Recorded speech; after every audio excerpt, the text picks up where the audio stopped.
That's the sound check. Yeah. It's a great pleasure and an honor to be here, and I know about you. I've been hearing about you from the other speakers in this series. Jo Gavins was just here last week. She told me about how lucky I was to come and talk to you all. We're very excited about the people that are working together in this group and about the fabulous students that seem to be able to make such great progress under all of these wonderful leaders. So this is a great center for me, and it has been a kind of distant castle. But now I'm here. I am at Carl, and I can talk. So here we go. You will see a great many things float by up there, but pay no attention. Just listen to me talk. All of those slides and connections to servers and so on is so that I can talk with you, afterwards. So we'll have a big discussion and answer questions and so on. The talk is actually fairly linear. So this is cognitive and empirical studies of literature. So I am going to start with cognitive, right? Cognitive and empirical. And I'm going to talk about two basic mental operations. One is blending or conceptual integration. Another is story, the human tendency to organize thoughts about the world into small stories, small spatial stories, more complicated stories. These are basic cognitive instruments. I'm going to talk about blended stories. This is the part where you'll see some literature. And then I am going to talk about integration networks that are anchored in one story. So this is blending and story, blending and story, blending and story, blending and story, cognitive operations. You've got it. And then I'm going to talk about the ways in which story as a mental operation depends upon conceptual integration in the first place. That's a little bit of advanced work. I'm going to talk in particular about the way in which our concepts of another mind, or the concept of our own mind, or the concept of how we can interact with another mind depends upon blending. Almost all story depends upon these interactions between minds. Just think about Homer or Jane Austen. And with two minds, once you have the concepts of two minds, you can have what we call classic joint attention, which is one of the most basic mental performances and operations that human beings have. We'll talk about it in literature. And then I'm going to talk about blended classic joint attention. So all that's cognitive. Blending, story, blended stories, some advanced work. And then the empirical side. So I'm going to talk a little bit about using big data as a scientific method for investigating patterns of blending and story in literature. And if you understand all that already, see, there it is, then you can leave. Okay? Now, I talk about story and parable, or narrative and blending. I should say at the beginning that in these approaches, we really don't care about labels. Labels are very deceiving. We have all these terms. They're Greek, category, analogy, apostrophe, right? Invented a long time ago. And human beings are nominalists. That is, we like nouns. We think they're true. And if we have a noun for it, we think it exists. Here's a noun for dog. There must be a dog, right? And so if there is a noun for metonymy, we think there must be metonymies. And moreover, in cognitive science, there's another very slippery slope, and that is to think there must be a part of the brain that does metonymy, the metonymic mind, right? So what I want to say is, if I could get rid of terms, I would, but we need them for shorthand. The question is not to talk about what labels or shorthand we use. It's to talk about what we think are the processes that are going on. And if we disagree about that, then we have a disagreement and we try to adduce evidence. And if we agree about that, then, we have a party. So in various ways, stories are blended. And I'll give you some examples that I think are kind of a central introduction. I published this long ago, double scope stories, and this volume edited by David Herman in Narrative Theory and the Cognitive Sciences. Now, what's blending? Well, human beings have the capacity, and other species to a more rudimentary extent have this capacity, to take things and put them together to make a third thing. What's most remarkable about human beings is they have the ability, they're just a little farther up the blending gradient. They have the ability to take things that you should not get confused about. You should not combine. You should not imagine go together because it's bad for you, and to combine them anyway, selectively with emergent structure. Now, I can talk for semesters about how talented other species are. I can't fly. I cannot photosynthesize. I cannot echolocate like a bat and live on mosquitoes. The genome of a spruce tree, a Norwegian spruce tree, is 7 times bigger than mine. So this is not about how great human beings are. A lot of other species are just wonderful. But we shouldn't throw the baby out with the bathwater. Human beings have a few advances in basic mental operations, and the things that I work on are things for which there is no robust animal model. The reason that you will take medicines is because they've been tested on rabbits or rats or something like that, and you think they're like you. You can learn an awful lot about color vision by looking at kittens. But for the things that I work on, there's no robust animal model for grammar, art, music. Yes, we can talk about songbirds and humpback whales, and I have, but nothing like human beings in fashion, mathematical insight, scientific discovery. There's these spectacular systems of advanced social cognition and of advanced tool use and so on. So here's an example of what a human being can do. You can say, my stockbroker brother-in-law lives in San Francisco, and he seems to be happy. Maybe I should be a stockbroker. And then I realized that if I were my brother-in-law, I would be miserable. Why? Because I'm a night owl. The only time I see the dawn is when I've stayed up all night. But the market opens on the East Coast of the United States at 9:30 in the morning, and that's 6:30 in California where he lives, which means he has to be up at 5:30 in the morning if he's actually going to be competent to deal with sums of money. I hate getting up at 5:30 in the morning. So if I were my brother-in-law, I would be miserable. So I don't want to be a stockbroker. All right? Now, notice that I should not confuse myself and my brother-in-law. I am not my brother-in-law. I am married to his sister, not to his wife. Selectively, we put together a blend in which now I'm a stockbroker, like him, and I live in San Francisco. But it's me with my tastes, right? There are all kinds of things that don't come into this blend. So, for instance, in the blend, I'm not now married to my sister. That's taboo. So you laugh. It didn't even occur to you. But the selective projection of what comes into the blend is immensely complicated. There are patterns to these kinds of things. I want you also to notice that my brother-in-law is very happy in his job. I'm very happy. 2 content people. And you put together this new blend, and the central property of the blend is misery.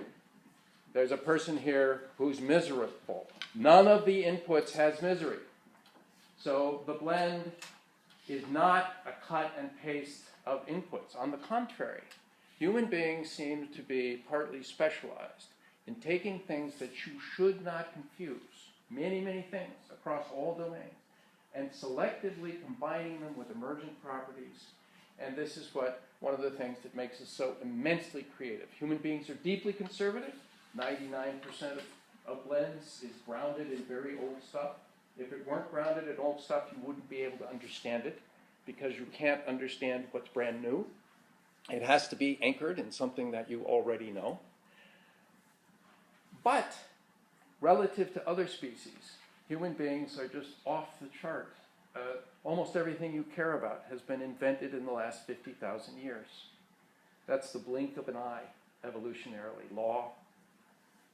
English wasn't here a few hundred years ago, right? Art, 50, 60, 70, 80,000. I don't have a time machine. We could talk about dating.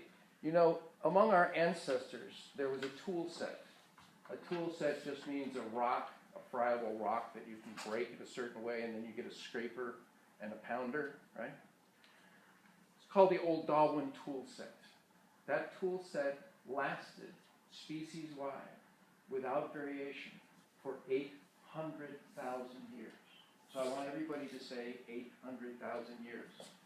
800,000 years. That was pathetic. Let's do it again. 800,000 years. There you go. Now, if you gave that little toolkit to a 3-year-old today, they'd do something new with it in 15 minutes. That's what I mean by creativity. And that's no surprise to people who work on literature. Now, let's talk a little bit about putting together some stories. Remember, blending story, blended story? That's where we are. So, in Racine's Phèdre, Phèdre has a son-in-law, not a son-in-law, a stepson, Hippolytus. Hippolytus is the son of Theseus and Ariadne. Theseus went to Minos, defeated the Minotaur, took King Minos' daughter Ariadne, who had fallen in love with him. You remember, she's the one who gave him the threads so that he could find his way out of the labyrinth after he killed the Minotaur. And off they sailed, and when he got tired of her, he put her away on the island of Naxos. And later on, he hooked up with her. First, he had this son, Hippolytus. Later on, he hooked up with Phèdre. Okay. So there she is, and her stepson is hanging around. And Theseus is, of course, gone. And she seems to be having a pretty good time. And Hippolytus says to her, Madame, don't you miss your husband, my father? And she says, oh, sure, Prince, I miss him. I love him. I love him. Not the way he is now, unfaithful, adulterer, running all over, the way he was, the way I remember him. He was tel qu'on dépeint nos dieux, as we paint our gods. Put that aside, because that's already representation. Representations are blends. Paint is not actually a person. Person, paint, God, skip it. Or the way you look to me. Now, it's not a surprise, right? Because he's the son of Theseus, and is the age Theseus was when Theseus was killing the Minotaur, right? The way you look to me. He had your carriage, your eyes, your diction. He was fabulous, and all the girls loved him, and so on. And, he was that him. You look so much like him. Why couldn't you have been the one to conquer the Minotaur? Why couldn't you have been in Crete? I would have been just great. My sister could have saved you. No, actually, not my sister. I would have helped you. I could have been part of that story. I would have helped you. And I would have given you the thread. Oh, no, not the thread. A thread would not have been enough for me. I would have gone with you into the labyrinth. And together, we would have fought. A thread would not have been enough for your lover. And we would have survived or perished together. Now, she's able to say things like, love would have inspired this thought. And she calls herself votre amante, your lover. Okay? Now, let's just point out that up in this story, there's Hippolytus and Phèdre, and there's no hanky-panky, and nothing's going on. And they're not anywhere near Crete. And over here is Theseus and Ariadne and the Minotaur, and all of that's happening. Now, in the blend, you bring in some things from Crete, the Minotaur, but not the thread, not Theseus and Ariadne. And from over here with Hippolytus and Phèdre, you bring them in. You bring in their connections. analogy connections between Theseus and Hippolytus because the son looks like the father. But you get, obviously, spectacular emergent property. Now, in the blend, Phaedra and Hippolytus are lovers, right? This is called the avowal scene. She's given him a clue to what's going on. And he is shocked and draws himself up and says, "Gods, what do I hear? Madam, have you forgotten that Theseus is my father and your husband?" And she draws herself up with great disdain and says, "And why would you think I have forgotten this?" Basically what she's saying is, can't you do a little analogy? But it's not just an analogy. This is a deep blend, and he says, "I'm sorry, I overthought this." And she says, "Cruel one, you've understood me all too well." Okay? So the crux of the play is this blend. And by the way, I invite you to watch people who are getting to know each other and flirting, and they say, "Well, I have a friend who," and then they make up a story. Blends are a really great way to put in an idea sort of floating in the discussion without there having any reference. I wasn't actually asserting anything or offering anything. And we see standard things. Mapping between elements of two stories. I went through that. The analogy, remember I said, don't look up there, just listen to me. Mapping between the stories, analogies, frames, various kinds of selective projection. Lots of things don't come into the blend, but you get emergent structure. Okay, so there's been an industry of talking about blending, and all of your questions will be answered at markturner.org. The only thing you really need to remember is my name. I'm Mark Turner. What's my name? Okay, you're better now. markturner.org, you go there, all answers, all talks, all everything, including the link to the blending site, blending.stanford.edu, and you'll see 40 books and 172 articles written by all kinds of people on blending, and a lot of these works are in literature, and some of them are about the blending of stories. And some of the analysis of blends in literature take like a book. So if you look at Antonina Harbis's book on conceptual blending in Old English poetry, she has a long chapter on the dream of the rood. The rood is the cross on which Christ was crucified. And in that poem, there's a sinner who has a dream. The cross speaks to him in the dream. The cross is a kind of blend of the cross and Jesus. And as the cross has been hallowed and made holy, so the sinner can become holy. And guess what? You too, reader, can become holy. It's just fabulous blend. People don't have any trouble with them. On the contrary, it seems inspiring. There's many, many, many different input spaces with various kinds of combinations. And what we're talking about here is not love and desire, as in Racine. Now we're talking about your soul and eternal salvation or damnation.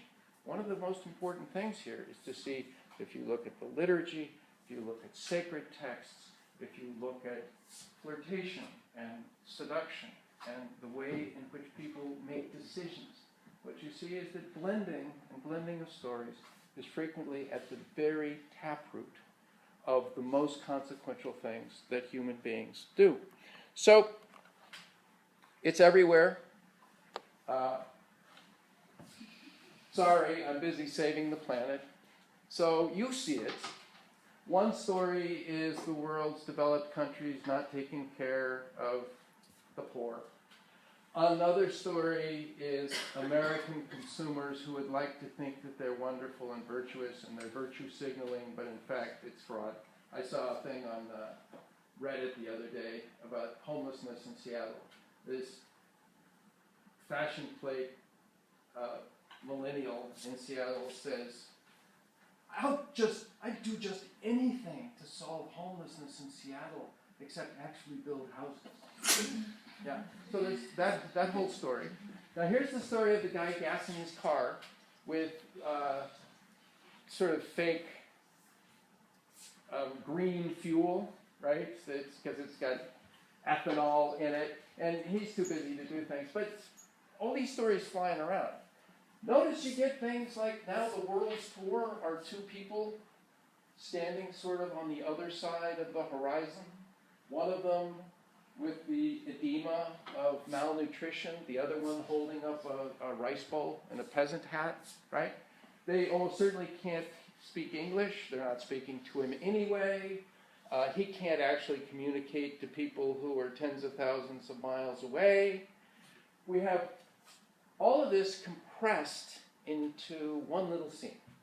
And what I want to say about blending is that you can take diffuse situations, love, social organization, honor, all kinds of things, and compress them into a little scene, which doesn't do away with the network, but gives you now a tractable human nugget. It's a little platform, a little thing you can grasp and carry, and use it to understand these big networks. That's what they're trying to do in the Dream of the Root. Who are you? What's your soul? What's God? What's the possibility for salvation? Well, the Dream of the Root is going to speak to you. Poems. It's not so long, and you get this compressed blend. And then if you have that little compressed blend, you can carry it with you, and later on wake it up and connect it to all the complicated things. This is a fundamental power of human beings, to make small packages of things you can carry with you and then start to blend and connect to your world. This is my view of linguistic constructions. You all know various constructions that you can carry with you. Here's caused motion.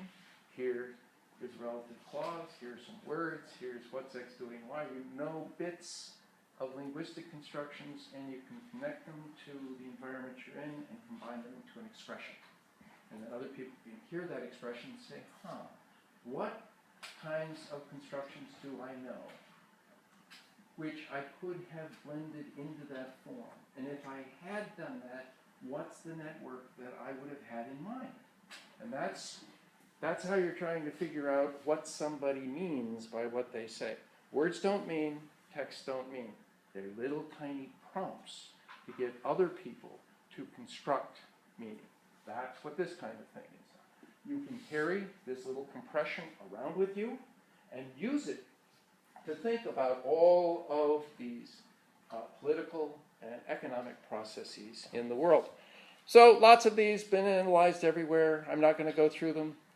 You've got it, blended stories. Here's a blended story. If Clinton, this is Bill Clinton, this was said, I found this when he was just beginning to have little problems with Monica Lewinsky. If Clinton were the Titanic, the iceberg would sink. Now, one story is Bill Clinton, very complicated, political stuff, possible impeachment, lots of people, news reporters all over the world. Vast amounts of stuff, and you don't know what's going to go. Okay. Over here, Titanic, boat, iceberg, sink, bang. Now, notice this is a compressed little story. The Titanic is a nicely compressed little story. You can hold it in mind. It's got force dynamics, right? Nobody here is crazy enough to think that Clinton is the Titanic, right? You're taking two things that you should not confuse, and you're putting them together. Now, I want to point out to you that the one thing you know about the Titanic is that it sank. And the one thing you know about icebergs is they can't sink. They're ice, they are less dense than water. They can be submerged, but they can't sink. Okay? So, of course, this is a blend, many links of which are metaphoric. We could talk about that. Many of the links are not metaphoric. But if anybody tells you that metaphoric blends take what you know about the source and impose it upon the target, and that's how you're understanding, well, there are a zillion examples like this. Metaphoric blending is more complicated than that. So in the blend, the Clinton Titanic does not sink, but the Titanic sinks. In the blend, the force dynamics of Clinton Titanic are so strong that it destroys the iceberg. The causal structure, the inferential structure, comes from the target, not from the source. The crucial stuff comes from the target, but what you're getting is emergent structure in the blend. Hey, In the blend, the Titanic does not sink, right? This is not a surprise. Now, it's very common for you to use, stay with me, it's very common to use a basic story you know to organize vast stretches of things that need to be combined. So we have a lot of clauses that do this. You know about caused motion. Caused motion is when there's an agent. It's one of the best little spatial stories you know. There's an agent. The agent performs an action that causes an object to move in a direction. And there are verbs for it, like throw. Throw is a caused motion verb. You even know something about the manner of the action. But there is also this clause form, noun phrase, verb phrase, noun phrase, prepositional phrase, and lots of complexities that I won't go into, lots of people have. And you can ask people to put together a big, complicated range of stuff with a tight little compressed caused motion story just by using that clause. You can say things like, Paul sneezed the napkin off the table. That's Adele Goldberg's parade example. You can say, Junior sped the car around the tree. You don't know what he did. Did he use a remote control? Did he use his hand? The sped comes from the unorganized stuff of the car moving around. And you can do this just forever. We teased him out of his senses. We led him out of the room. We extracted a promise from the diplomatic corps.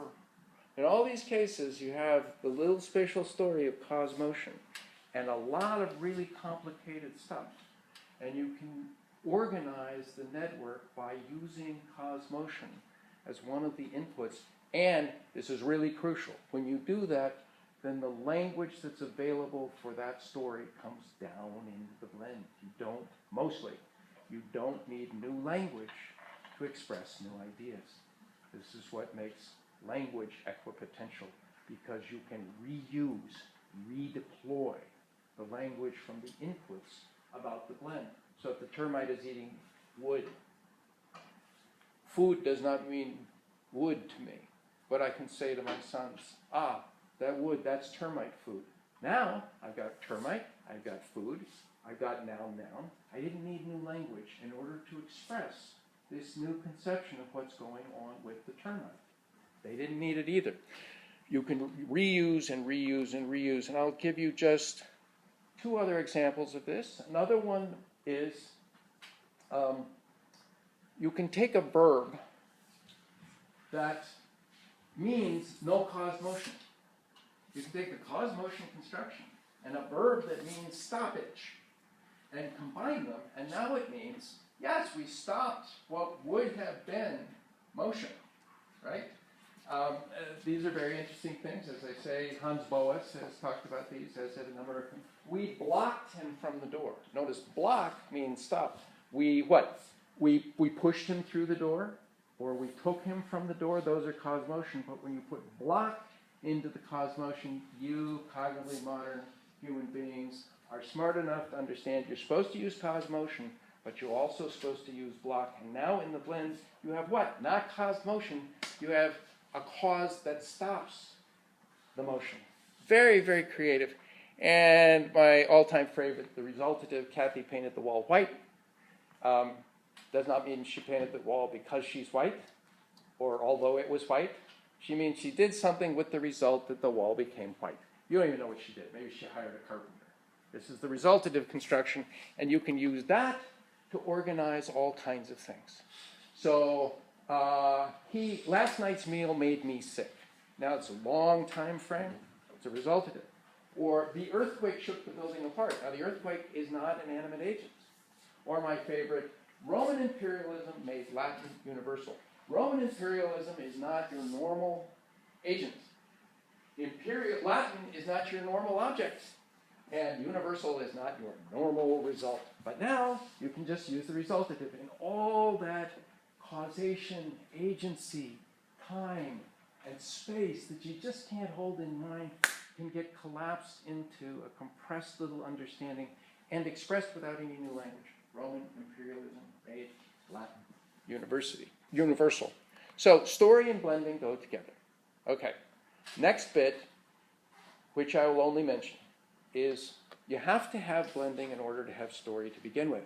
It's not that you have the story of Theseus and Ariadne, and then you have the story of Hippolytus and Phaedra, and they're all full, and then you combine them, and then you get a third story, right? That happens, and that's where most of the research has been.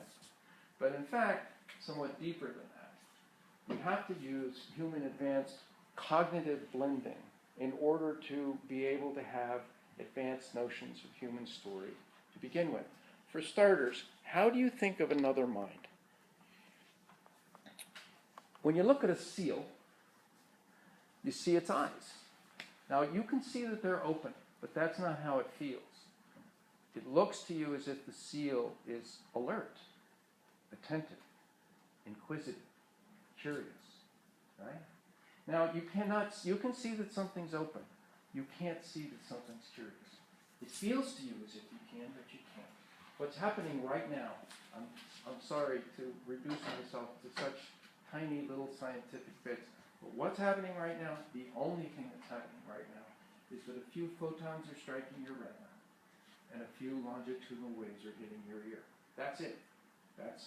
You think there's a mind here. I hope you're right. You think there's a mind here. You are taking forms and constructing for me a mind. After all, if you did this, you would be thinking such and such. You know you have thoughts. You know you have pains. If I have a pain in my leg, you feel a little empathy, right? But there is no direct access to anybody else's mind. All of the methods, it doesn't feel that way. All of the methods are indirect. If somebody touches you, okay, there are a few electrical spikes going from your skin, right? And out of this, you are constructing somebody else's mind. Now, when you construct a mind for them, and human beings are off the chart on this. I love dogs. We can talk about what dogs can do.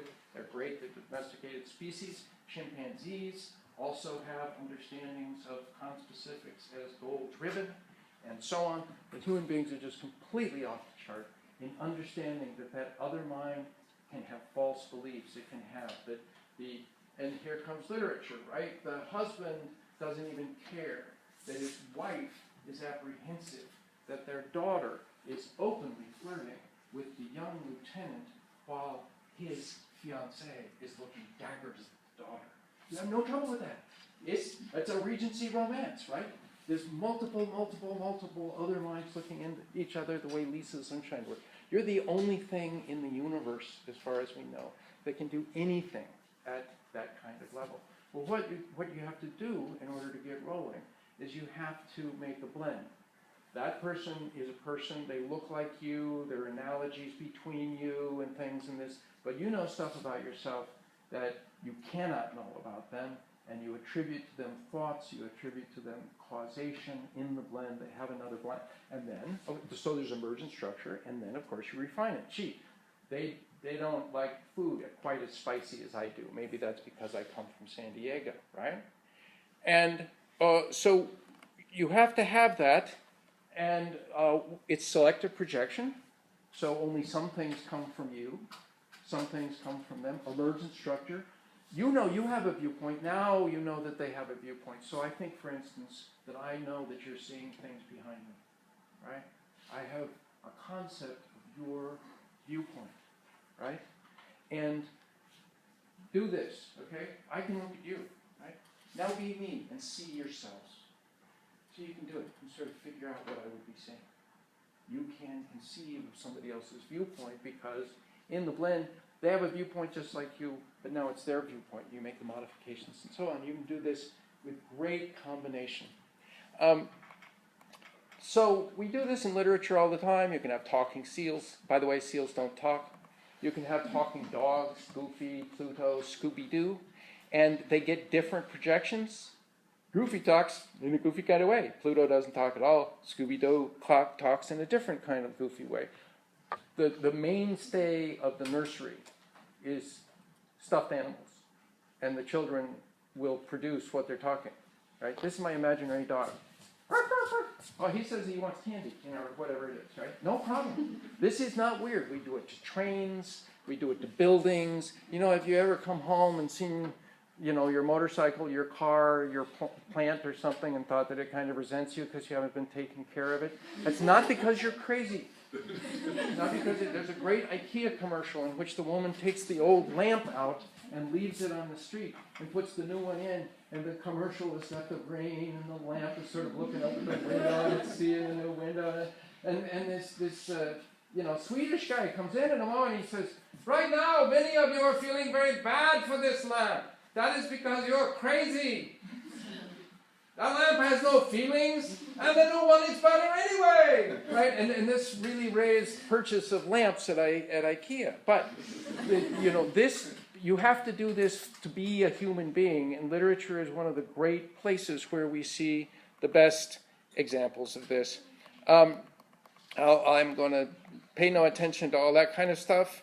I'm going to now go to, it's not just thinking about other people, it's thinking about yourself. So, for instance, the baby that came out of my mother in 1954 looks very different from me.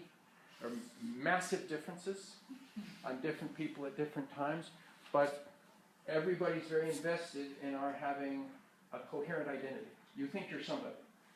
That's weird. That's just really weird when you think about it. You think that you have an identity. Now, you have to have some kind of character. You have to have a self right when you're going to act, because your act should be unitary and not a bunch of conflicting things. But in fact, you're running lots of conflicting plans simultaneously. Good experimental empirical evidence for this, for action, for speaking, for decision, and sometimes you see it. When there are two targets for expressing what you want to say, sometimes they both come out in a mangle, right? What you are doing is compressing selectively across all these different things you know about you, plus characters from film and characters from poems and things other people think, to make a self for yourself. This doesn't mean you're crazy. On the contrary, it means you're very smart. What you're doing is a standard blending pattern. We study blending patterns. There are very, very many of them that get used all over the place. They get reused all over the place. This is one of them. Dinosaurs turned into birds. Now, they didn't really, but what's happening there is there were a lot of dinosaurs, right? No dinosaur turned into a bird. No dinosaur decided, I want to grow feathers and catch that dragonfly, right? What happened is there were a lot of dinosaurs and birds. Now, there were analogies across all of these organisms. Some lived, some died. And there were disanalogies. And if you look later, these dinosaurs are kind of disanalogous to these dinosaurs. Right? They look different. They got some stuff going on. Okay? Well, here's what you do. You compress these to change for an identity. All of the analogies are compressed to the dinosaur. And all of the disanalogies are compressed to change. Dinosaurs changed. No dinosaur changed. Right? It's very, very important. Disanalogy and analogy across vast numbers of things get compressed to change for an identity, and you can do it differently at different times. We do this all over the place. In leap year, we add a day to February. What? We went and got a day from a parallel universe and brought it back and stuck it in February? No. Here's a February, here's a February, here's a February, here's a February, here's... All of those analogies get compressed to February. And the disanalogy gets compressed to a change. We add a day to February, just like adding coffee or milk to your coffee, right? You're not crazy. Or his girlfriend gets younger every year. There could be a science fiction novel in which she actually ages backward. But this was set in a circumstance where he has a new girlfriend every year, and the new one is younger than the previous one. So the analogies get compressed to an identity, his girlfriend, and the disanalogies get compressed to change. Gets younger, right? This gives you one thing, a compressed little story you can hold on to manage the big network. Compression. Or your French disappeared. What? I mean, where's my French? Can I go?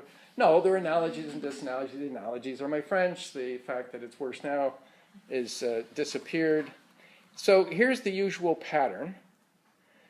Analogies and disanalogies to change for a unique thing. And of course, we see this in things like the paint gets darker as you move down the wall. The paint's not getting any darker. The analogies are compressed to the paint. The disanalogies are compressed to getting darker. We do this with poems. So Marianne Moore's poem Poetry, of which there were many, various, lots of versions. They all get compressed to the poem. And Kenner says, oh, the one scarred by all those revisions. Now, none of them was hurt. They're just different. The differences get compressed to change, got scarred. Well, this is what we do with ourselves, too. You have to do blending on yourself, and variously at different times. You know that right now, you're sitting listening to me. Later on, you're going to have dinner, earlier this morning, or when you were in Sicily. You compress the different selves all the time. This doesn't mean that you're unstable. On the contrary, you're really remarkably good at it, but you are highly variable. You compress yourself out of memory. You compress yourself out of the future. Once you've got two minds, you and me, which you have to have blending in order to get.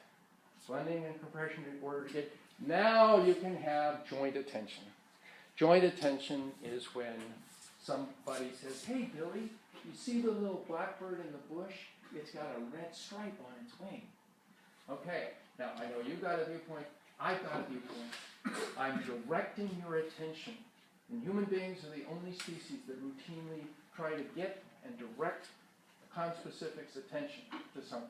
Direct your attention to this thing, and we know that we are interacting by both attending to it. It's not that we just happen both to be attending to it. We are interacting by attending to it. Think of the mother reading the picture book to the child, right? This seems to be indispensable for human learning.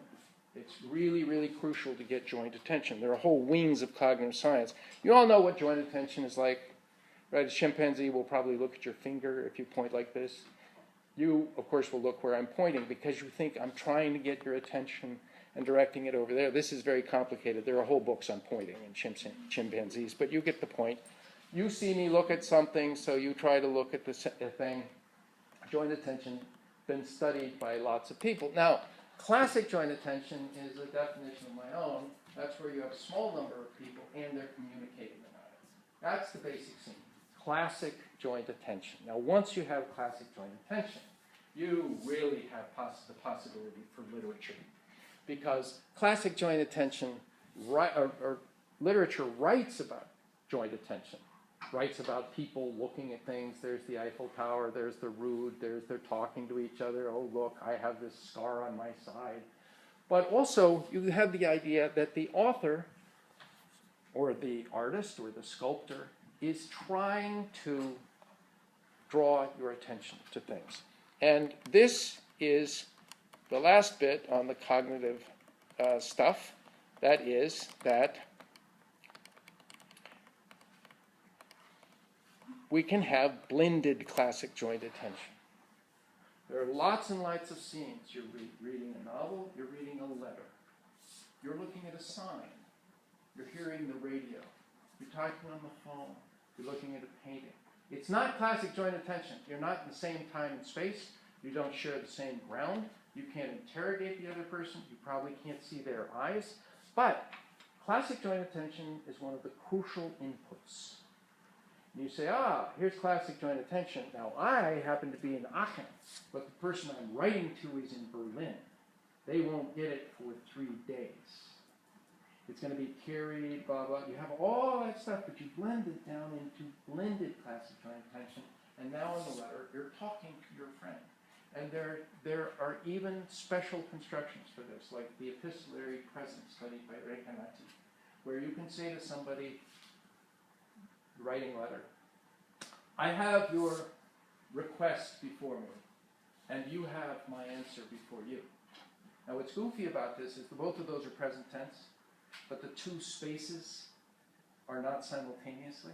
Now you could have said, I have your request before me, and 2 days from now, when the mail is delivered, you will have my request before you.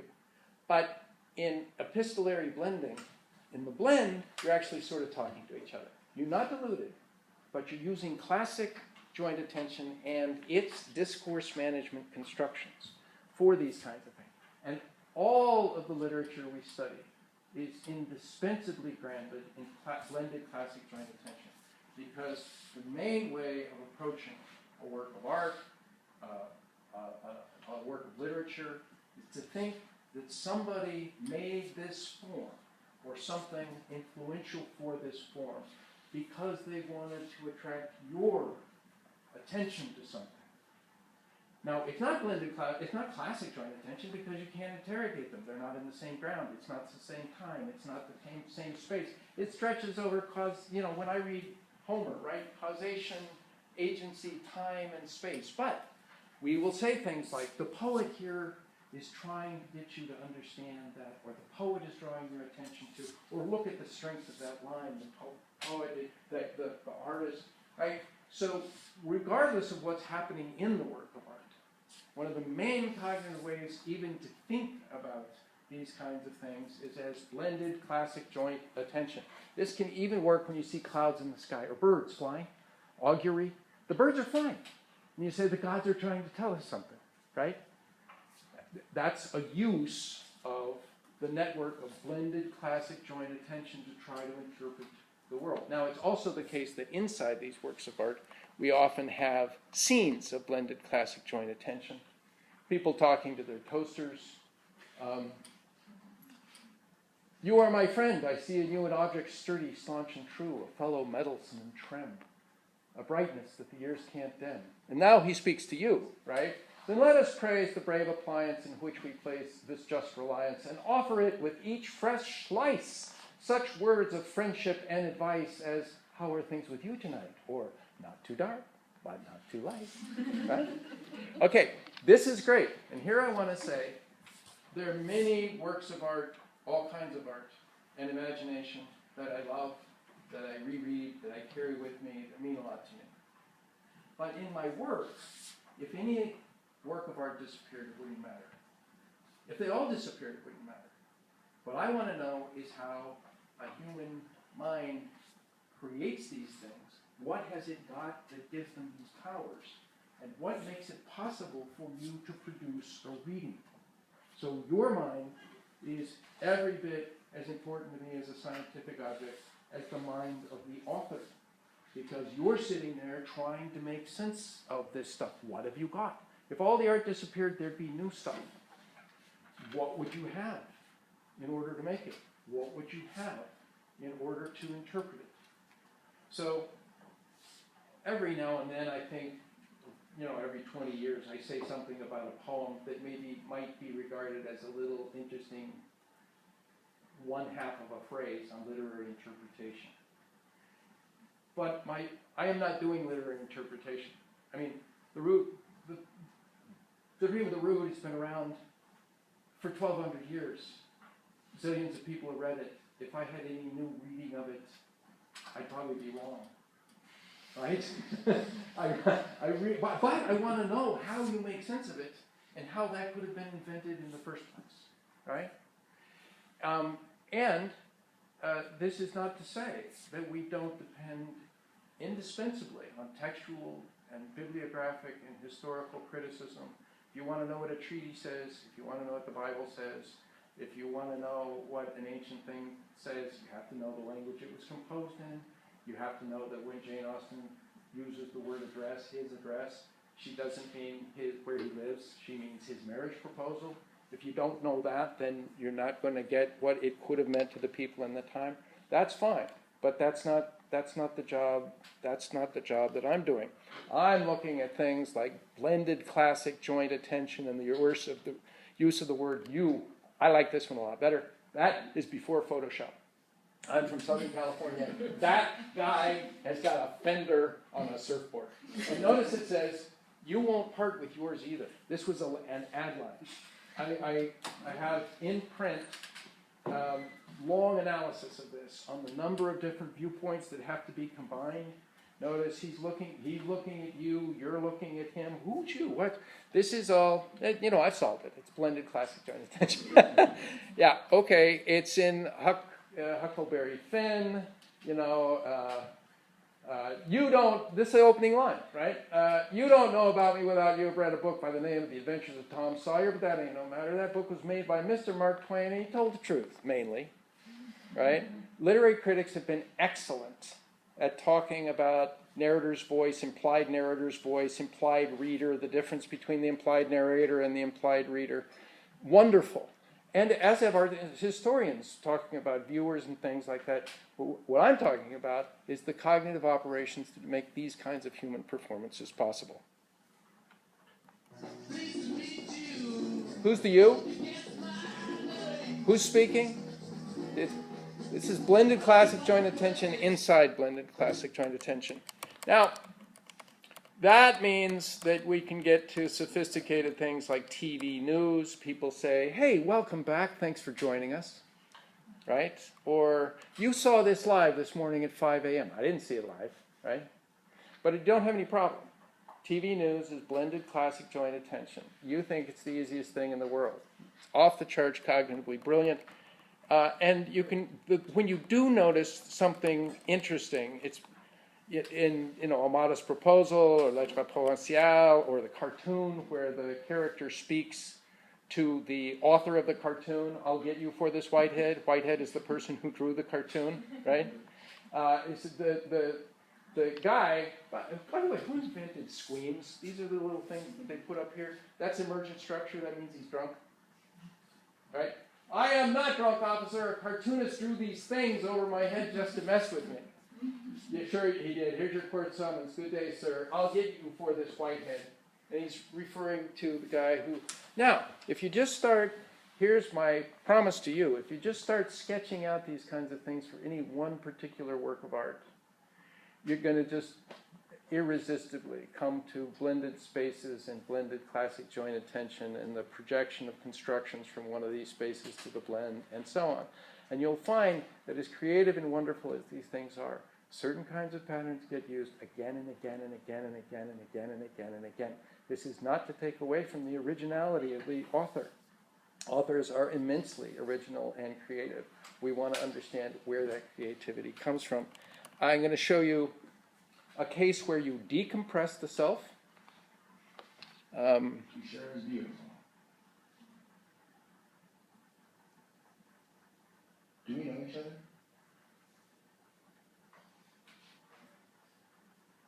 Are you me? Well, no.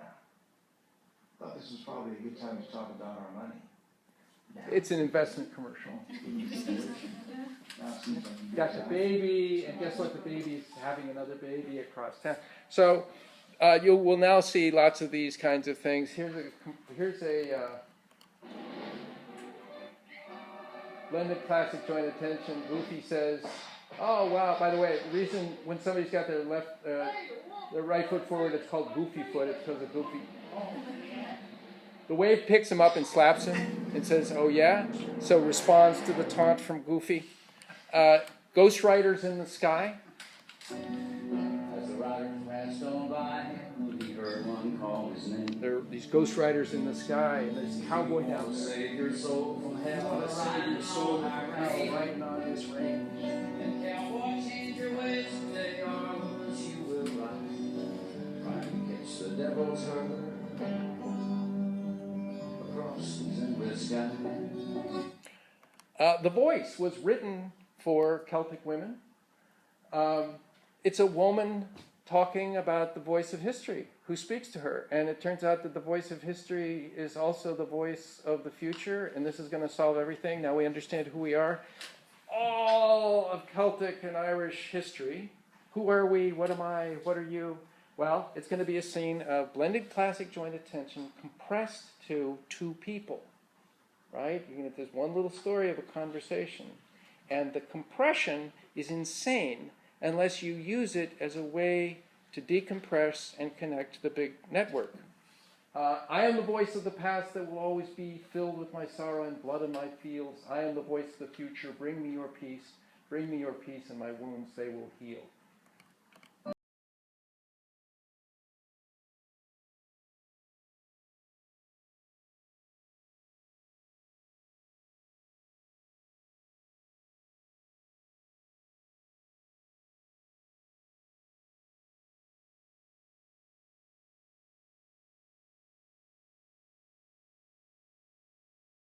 So, notice you think there were producers of this art And they wanted to draw your attention to certain things. So the big frame is blended classic joint attention. And inside that frame, at the content level of the story, they have the voice of history that's trying to get her attention and direct it to history and understand who she is, and so on. So you have these nested layers of blended classic joint attention. Okay, overview. You saw it all. Blending story, blended stories, integration networks, but deep blending, blended classic joint attention. I promised you empirical science. And now here is going to be the couple of seconds of what we're trying to do to produce new methods for investigating these kinds of operations. Okay, in 2001, I was looking at genomics, and genomics needed to move fast. So they had the internet by then, and they put all the data in one place, and all the analyses in one place, and someplace in Canada would say, I've got this part, and someplace in Brazil would say, well, wait, we've got a method that can do that, right? It was all one big cooperative. And I thought, that's what we need for the study of language and literature. We really need to share data. We need to put it all in one place. Gesture scholars need to share all the data in gesture to the extent that they can under confidentiality and HIPAA. We need to put it all in one place. We need to push forward. We need to be genomics. So we created, in about 2010, Hen Lab.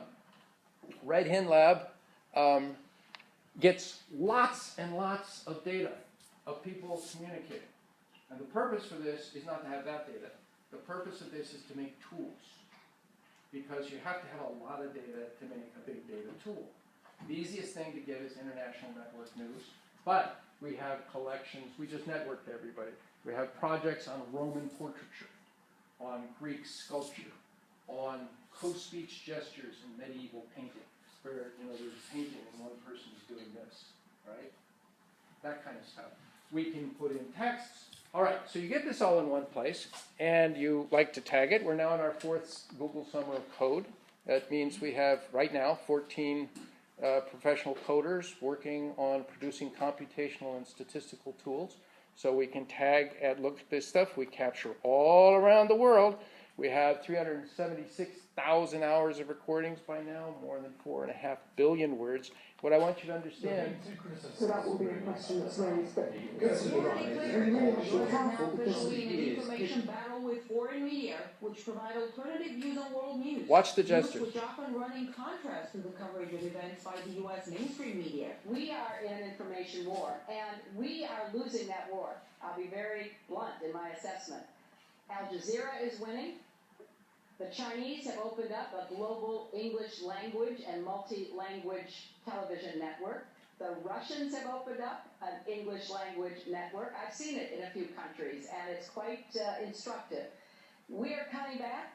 The BBC is cutting back. Okay, I want you to imagine 387,000 hours of all kinds of stuff. We ingest another 150 hours robotically every day without anybody paying it any attention in Norwegian, Swedish, Danish, English, German, Dutch, European Portuguese, Brazilian Portuguese, French, Italian, Spanish, Arabic, Chinese, Russian, Polish, Czech.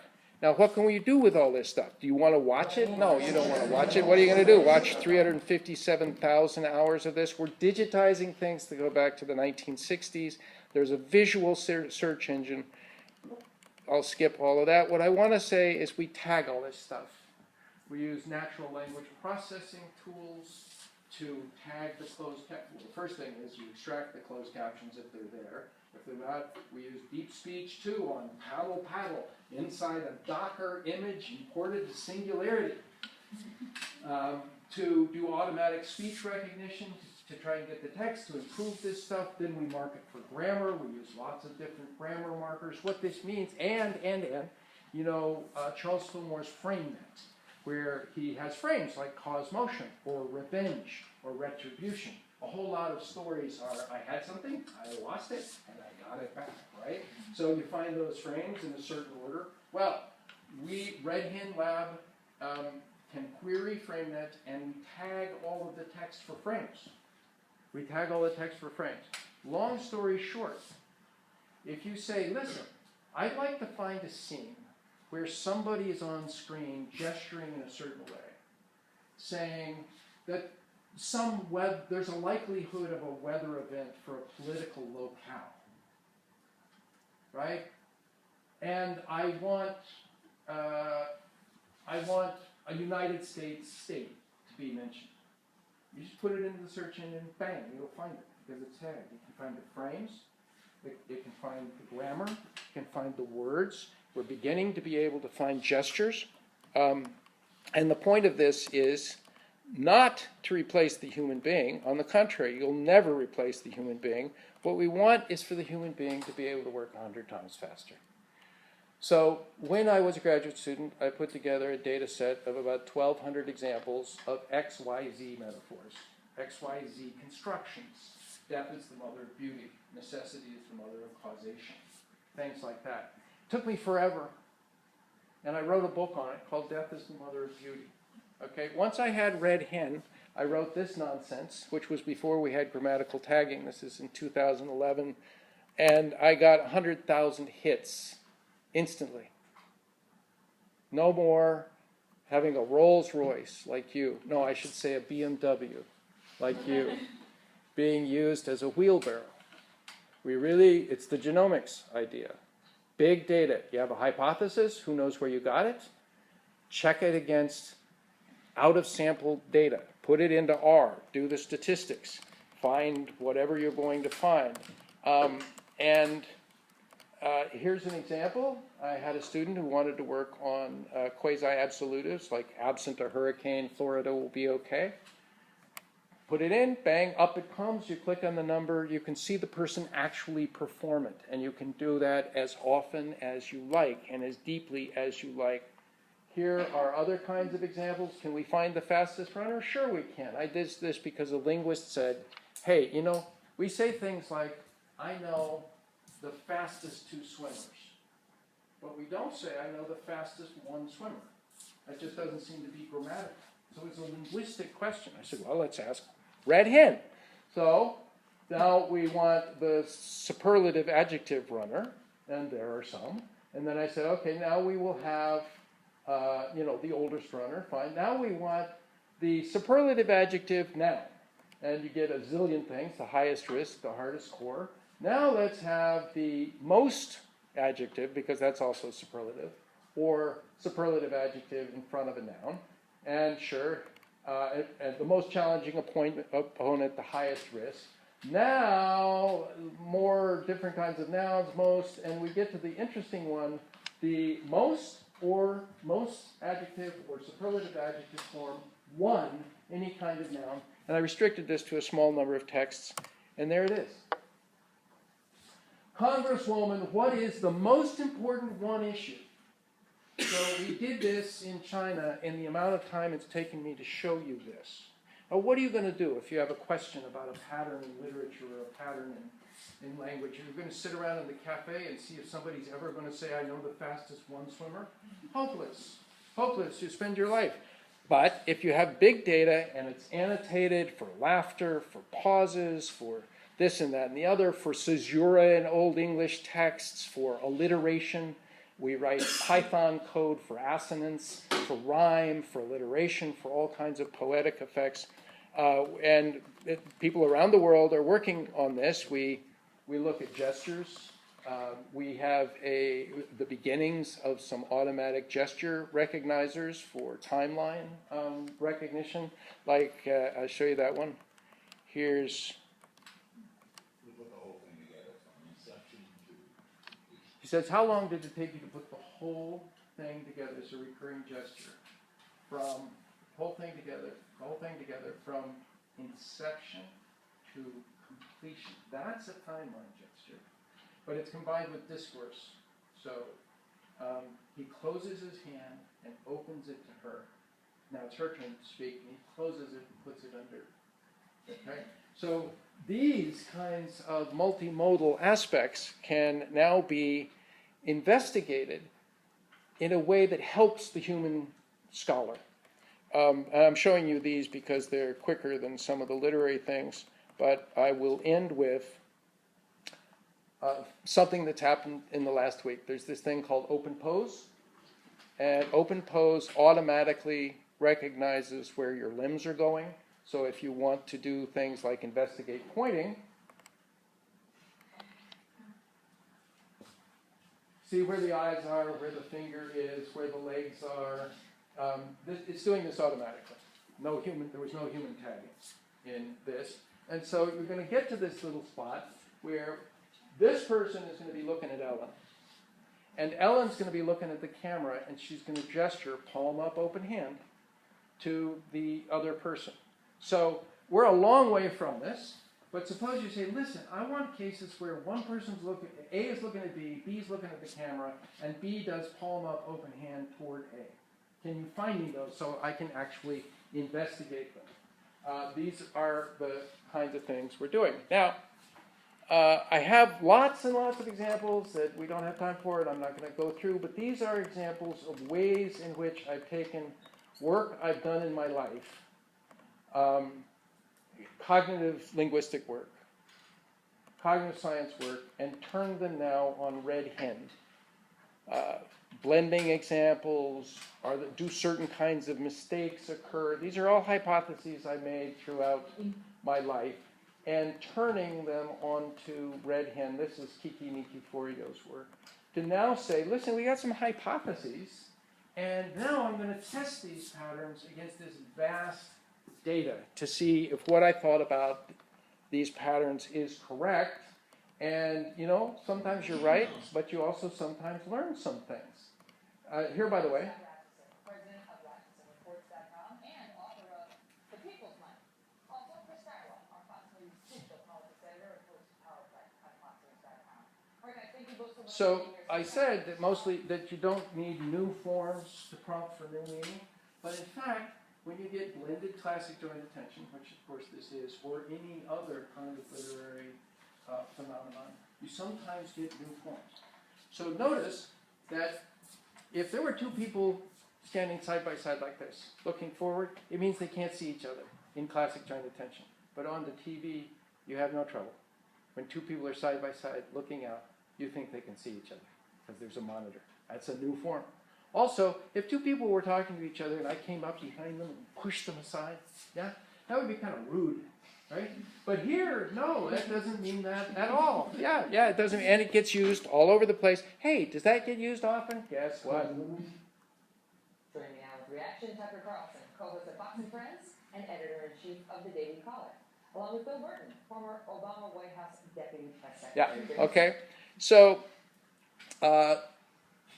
in blended classic joint attention, I thought, well, in classic joint attention, you know, half of language, I'm exaggerating, is for discourse management, returning and referring to the ground. So words like here and there and you and me, you know how to interpret them pragmatically because we're all here together, right? Okay, but what happens in blended classic joint attention? So we did a big project. We took all the ways that in blended classic joint attention people use here and there in English. I did that overnight on Red Hen. But there are 5 words for here and there in Russian. And the Russian scholars on this, we didn't have Russian in Red Hen at the time. The Russian scholars spent 3 months with like 2% as much data as I had, and went through and transcribed it and figured out all the places that suggest to TTA, Seychelles, and what got used. And we talked about the redeployment of these sorts of pragmatic deictic words from a scene of classic joint attention when you're in a scene of blended classic joint attention. And that's just the kind of thing that Mick Jagger is doing in Sympathy for the Devil. Please allow me to introduce myself. Right? How do you make sense of that? Well, we published, by the way, I think it's hilarious, I speak 5 words of Russian, and I have an article in the top journal of Russian linguistics in the world for this kind of work. You'll find it all over. If you have any questions about getting the data from your old hard drive to your new hard drive, we made a video for you that covers the process, and we'll link to it right there. Okay, notice it says here. Now, she's God, because you know there's post-production, so she says this, and somebody puts it in. You also know something about the word here there. If you click on it, it's going to take you to the tutorial, right?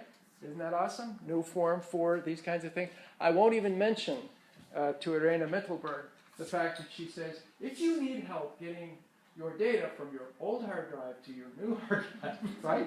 But you can study these things and look at how they work. Now, as I said, the point of this is to have tools that you can turn on anything, including on stories. This is 2.5-minute narrative, and this one's 30 seconds, and it's all about the future.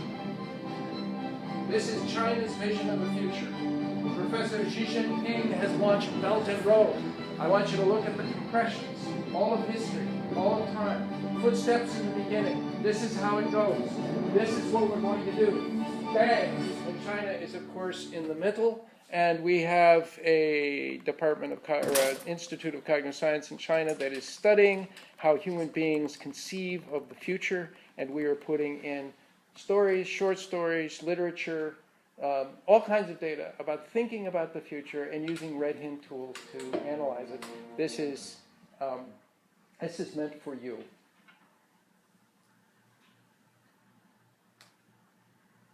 You'll see the blending and the narrative.